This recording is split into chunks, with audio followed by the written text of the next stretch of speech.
दोस्तों, मैं आशीष कुमार अपने YouTube channel Bihar GK tricks में आपका स्वागत करता हूं। आज हम लोग कांग्रेस का लखनऊ अधिवेशन के बारे में पढ़ेंगे। यदि आप लोगों ने अब तक हमारा channel Bihar GK tricks subscribe नहीं किया है तो इसे सब्सक्राइब कर लें, साथ ही बेल आइकन को जरूर दबाएं। तो आइए वीडियो को स्टार्ट करते हैं। तो कांग्रेस का लखनऊ अधिवेशन के सबसे पहले हम लोग नोट्स को पढ़ेंगे। तो आइए इसके नोट्स को पढ़ते हैं। दिसंबर 1916 में इंडियन नेशनल कांग्रेस तथा इंडियन मुस्लिम लीग ने लखनऊ में एक ही समय अपने अधिवेशन आयोजित किए थे। दोनों दलों ने पृथक पृथक रूप से संवैधानिक सुधारों की संयुक्त योजना के संबंध में प्रस्ताव पारित किए और संयुक्त कार्यक्रम के आधार पर राजनीतिक क्षेत्र में एक दूसरे के साथ सहयोगी करने के संबंध में एक समझौता किया। यह समझौता सामान्यतया लखनऊ समझौता या कांग्रेस लीग योजना के नाम से प्रसिद्ध है। वर्ष 1916 में कांग्रेस और मुस्लिम लीग में समझौता हो गया ताकि संवैधानिक सुधारों की एक ही योजना अपनाई जा सके। इसके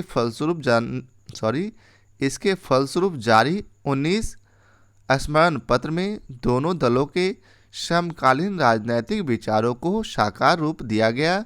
वर्ष 1916 में भारतीय राष्ट्रीय कांग्रेस का लखनऊ अधिवेशन, जिसकी अध्यक्षता अंबिका चरण मजूमदार ने की थी, दो दृष्टियों से स्मरणीय है। पहला दृष्टि है उग्रवादियों, जिन्हें 9 वर्ष पूर्व 1907 कांग्रेस से निष्कासित किया गया था, का कांग्रेस में पुनर्प्रवेश हुआ था। और दूसरा है कांग्रेस और मुस्लिम लीग के मध्य समझौता हुआ था। आगे है अतिवादियों एवं उदारवादियों के पुनर्मिलन की प्रक्रिया में एनी बेसेंट एवं तिलक ने महती भूमिका निभाई, अर्थात महत्वपूर्ण भूमिका निभाई, जबकि मोहम्मद अली जिन्ना और तिलक कांग्रेस लीग समझौते के मुख्य शिल्पी थे।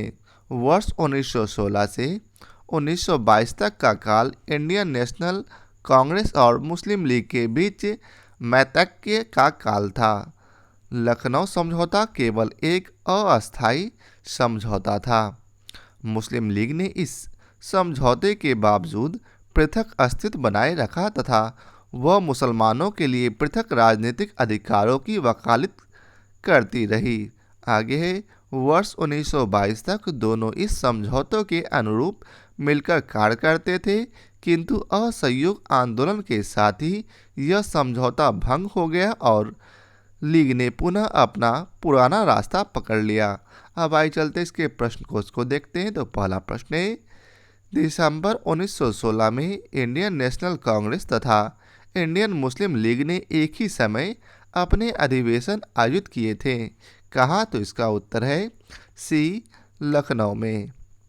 दिसंबर 1916 में इंडियन नेशनल कांग्रेस तथा इंडियन मुस्लिम लीग ने लखनऊ में एक ही समय अपने अधिवेशन आयोजित किए थे।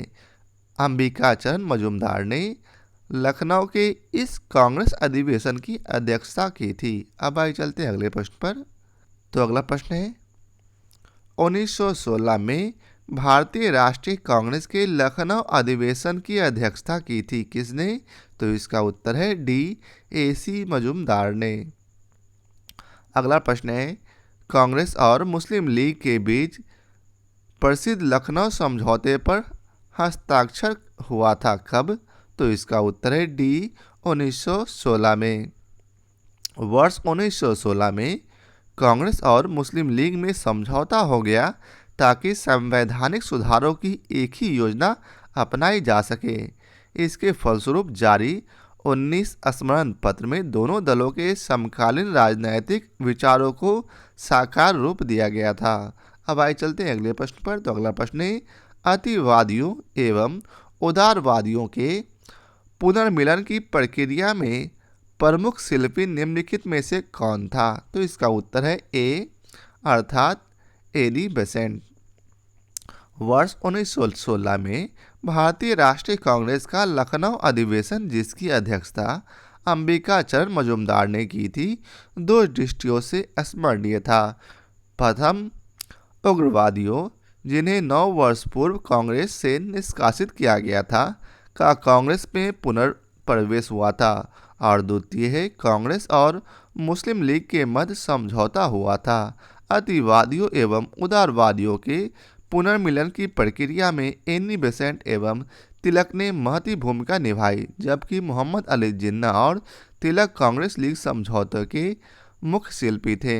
अब अगला प्रश्न है, वर्ष 1916 में मुस्लिम लीग और कांग्रेस के मध्य किसने समझौता कराया था? तो इसका उत्तर है ए बीजी तिलक ने। अब आइए चलते हैं इसके विस्तार को देखते हैं। इसका विस्तार हम लोगों ने ऊपर के प्रश्न में देख लिया था। अब आइए चलते हैं अगले प्रश्न पर। तो अगला प्रश्न है, कांग्रेस के 1916 के लखनऊ अधिवेशन में कौन सा मुख्य दूरगामी परिणाम वाला निर्णय लिया गया था? तो इसका उत्तर है ए मुस्लिम लीग की पृथक निर्वाचन क्षेत्र की मांग स्वीकार की। लखनऊ समझौते के तहत कांग्रेस ने मुसलमानों के लिए प्रथम बार पृथक निर्वाचन मंडल की मांग को स्वीकार कर लिया, जो मुस्लिम लीग के लिए एक साक्षात्मक उपलब्धि थी, क्योंकि कांग्रेस अब तक इसका विरोध करती आ रही थी। डॉक्टर रमेश चंद्र मजुमदार ने लखनऊ समझौतों की कटु आलोचना करते हुए लिखा है कि परवर्ती घटनाओं की पृष्ठभूमि में निस्संदेह रूप से यह कहा जा सकता है कि वर्ष 1916 में कांग्रेस द्वारा लखनऊ समझौता करने के निर्णय ने वस्तुतः वह नींव डाली जिसके ऊपर 30 वर्षों बाद पाकिस्तान का निर्माण किया गया। लखनऊ समझौते ने भावी राजनीति में सांप्रदायिकता के उदय का भी मार्ग प्रशस्त किया था। अब आइए चलते हैं अगले प्रश्न पर। तो अगला प्रश्न है, कांग्रेस ने प्रथम बार मुस्लिम समुदाय के लिए पृथक निर्वाचन प्रणाली स्वीकार की, वह वर्ष था? तो इसका उत्तर है बी 1916।